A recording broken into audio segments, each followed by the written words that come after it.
Hello, hello, hello. What's good, everybody? Happy, what is it, Tuesday? To my movie mystics out there.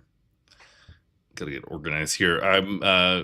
Like yesterday, I'm reviewing shorts that were in a program at Fantasia Fest. And yesterday, it was horror short films from Canada. And now it's sci fi shorts from Canada. So we're going to do it like that. Most of these were on Letterboxd. Not all, though. A couple weren't. So let's get to it. Forbidden Planet. So this is 4.5 stars. Look at that. Forbidden Planet is a lot of fun to look at. It has an engaging story. We get to hang out with a girl, then lady, who lives on a planet mostly free from humans, but with a robot companion. It's got story development with heart and a great ending. It's a good reflection for those of us who are increasingly charmed and are spending more time in the company of AI. The movie is easy on the eyes, and the female character is really lovely. It's an animated short that I'd certainly be happy to watch a couple more times. So yeah, I'm doing this in the order in which I saw things, not a ranking.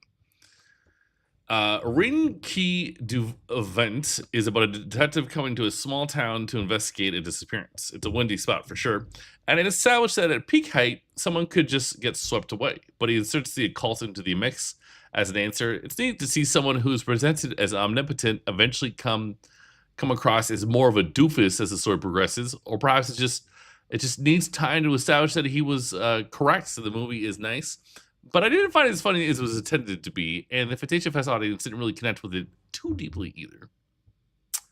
Sorry. Ooh, so here we go. Captain Gamma is one of the best shorts I've seen in a while, or at least it's my favorite. The Fantasia Fest audience seemed to be into it, but many people were bewildered by it. It takes a ratchet-looking visual design, something that can be alleged to be primitive, but makes it fun, and the identity of the shortcomings, get embraced and becomes a strength through comedy.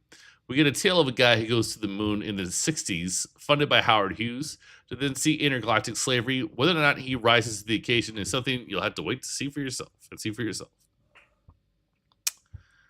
All right. So, tomorrow is a good short film to watch in July during Fantasia Fest because it's all about a heat wave and hallucinations coming from it. The content is good and there are crispy moments, but it's a lot to ask that a single actor must deliver the entire movie, even if it is a short. I felt a little underwhelmed by the end. The Space Survivor is a good tale. It looks at two people walking around in the wintry woods, and in the plot, they are travelers to another world hired by a perhaps sketchy company. One of them believes that they have been abandoned there for some reason, while the other is more positive about the situation, not succumbing to paranoia, in her view. The contrast is nice, and they have a good chemistry together. The result is a tale that might be a battle of attitudes.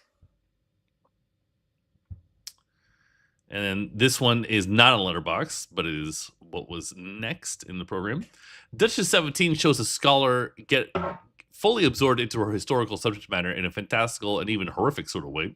She gets betrayed, but then the last shot shows it is an ideal scenario in the end.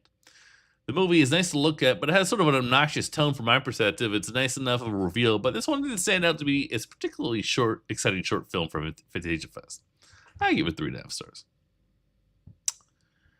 All right, The Ark.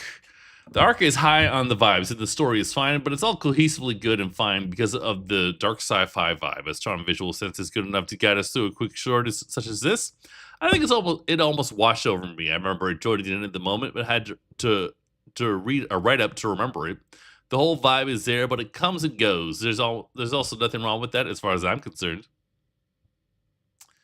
And then after that was this short called Monde Souterrain. Is really neat and has a strange primitive visual sense, but it's a budget sci-fi dystopia with an ending that is interesting but also a little baffling, to be honest.